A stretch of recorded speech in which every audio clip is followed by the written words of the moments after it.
Greetings from Professor Origami. Today we're going to just make some basic folds on a 6-inch square piece of origami paper.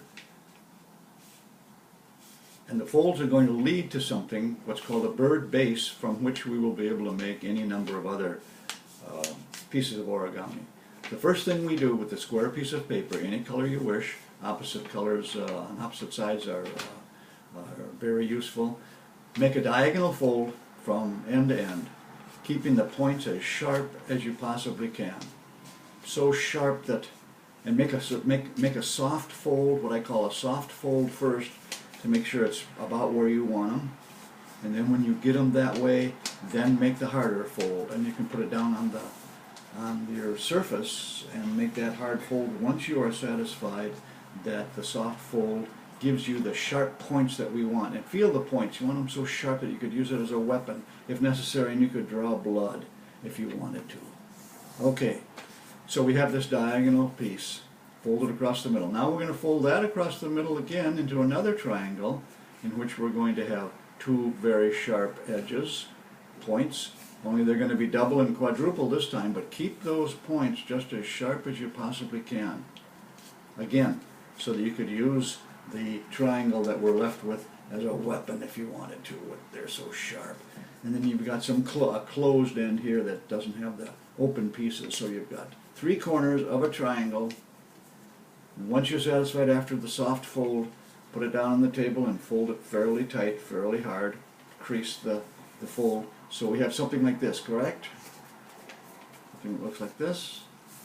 Now, one of the first tricky parts of the fold. You have something like this that has almost like two ears, almost like a rabbit. Well, one of these ears we want to open up with a finger. Put your finger in there and open it up like this. Put your finger down in the bottom of the crease there, the end, the dead end, the cul-de-sac, and fold it down, this piece down, so that it looks almost like a mouth. And then you close that mouth, fold it all the way so that you have something like this. Something like this, and you have all these sharp pieces together, and keep those ends again as sharp and as close to overlap, perfectly overlapping as you can possibly do it, so that we have then something like this. You have a square on one part and a triangle on the other. And take your time. You can take the time, you can run back and go back and roll through this again. And once you have that, then we have this other tail kind of sticking out here. When you push it up like that, almost like a sailboat. Now guess what we're going to do? We're going to do the same thing with this tail. We're going to separate it with the finger. Separate it like this. Put your finger way down there so it starts to open up like a mouth. And when you get that mouth open, you keep going down and you close that mouth so that you have it overlapping, and you have these sharp points again, making them just as sharp as you can.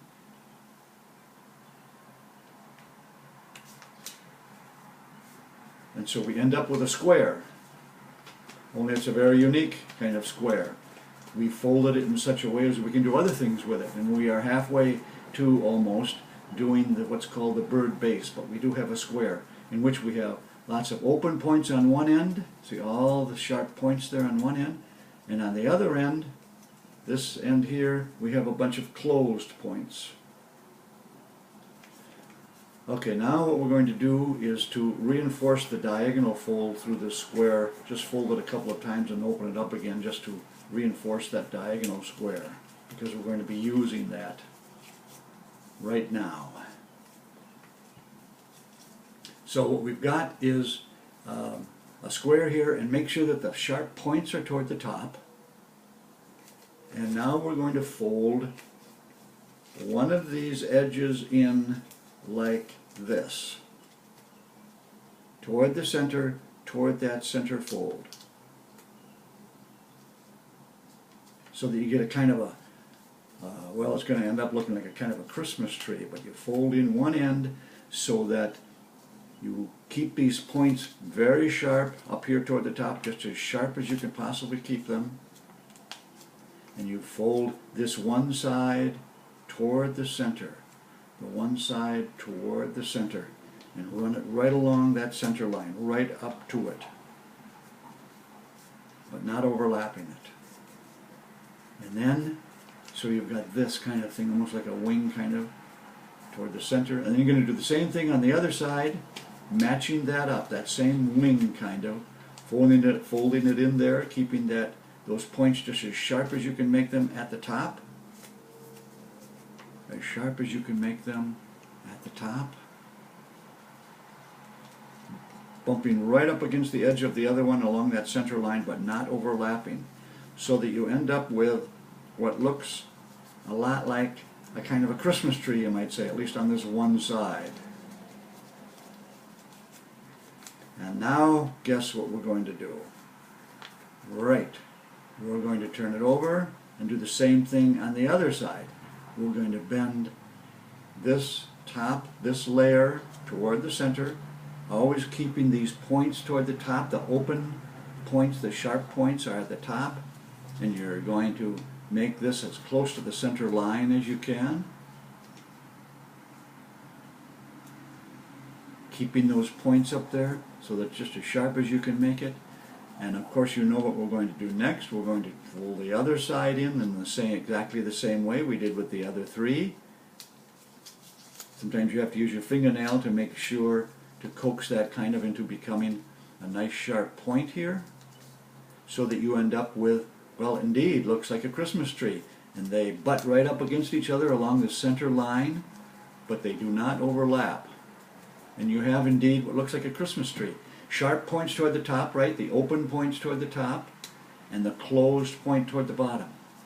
So if you fold this bottom closed point back and forth a few times, because we're going to be making some folds there, if you fold that back and forth a couple of times, you have, when you leave it folded at a 90-degree angle, you have what looks sort of like a sailboat, you might say, or a spear, or a kite.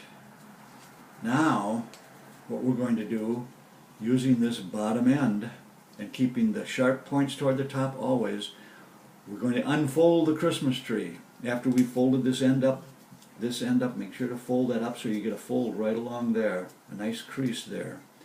Then open it up so that we have the sailboat. Now we open up these wings that are part of the Christmas tree.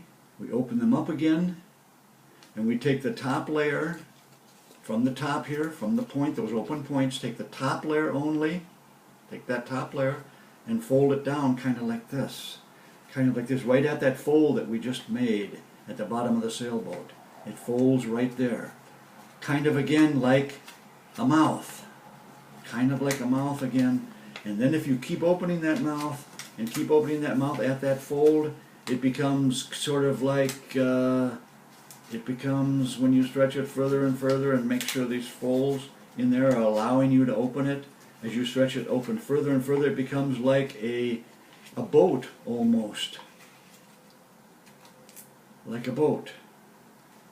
And then we're going to have to complete that by opening it up as far down as we can and folding these two folds in at the top. They'll fold in relatively easy because that's the way you folded them to begin with. The bottom angled folds here have to be reverse folded, so you have to kind of coax them into reversing themselves so that you get a nice sharp point both the top and the bottom. You got to kind of reverse this fold so that the boat becomes flat, and coax this bottom angle. See, mine isn't wanting to go, so I kind of talk to it nicely and coax it into slowly but surely becoming a nice point. You know, the way you deal with your children or your parents or your in-laws or their arresting officer. You know, you talk nicely to them and coax them into doing what you want them to do. So take your time, get that nice sharp point there. So you have a diamond now. You have a diamond on this side. And now we turned it over and we have this little tail left here that we had here that was the bottom of the sailboat. Now we're going to do the same thing. Guess what? We're going to do the same thing. And I would bend this tail back and forth a few times to reinforce that fold that's going to be used when we open up. Now these sides again, what were the Christmas tree on this side after we've turned it over? They were the Christmas tree. Now we're going to call them maybe wings or something. We're going to open them up the same way we did the others. and take this the top layer off the sharp point here at the top and open it up again, kind of like a mouth. Bok, bok, bok.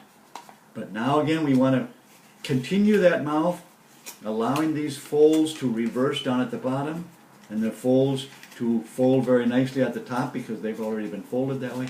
And again, we want to continue that mouth until it becomes kind of like a boat. A boat. And coax it, those folds into reversing themselves so that the boat becomes flat. And it's going to turn into a diamond if I can talk this end into going the way I want it to go and keeping a nice sharp point. So sometimes you have to look at it very closely and rearrange some of the folds so that they go right along the center line there. So they go along the center line there. And talk nicely to it the way you talk your kids into doing what you want them to do, or your grandkids, or your parents for that matter. So that you have two diamonds. We have a diamond on each side. And at the top, the way we've been holding it, we have kind of two legs like that. Two separate legs. I'll now turn it upside down so that the legs are at the bottom. And we have a kind of mountaintop at the top. We just want to make sure we have that up and the legs down. Okay, this is a variation of the bird base. We are now in a position to make whatever we want to make. That's the end of this lesson for establishing the bird base, from which we will be able to make a flapping bird, a crane, and a Pern dragon, which nobody else in the world makes as far as I know. So, end of this first lesson, number 1.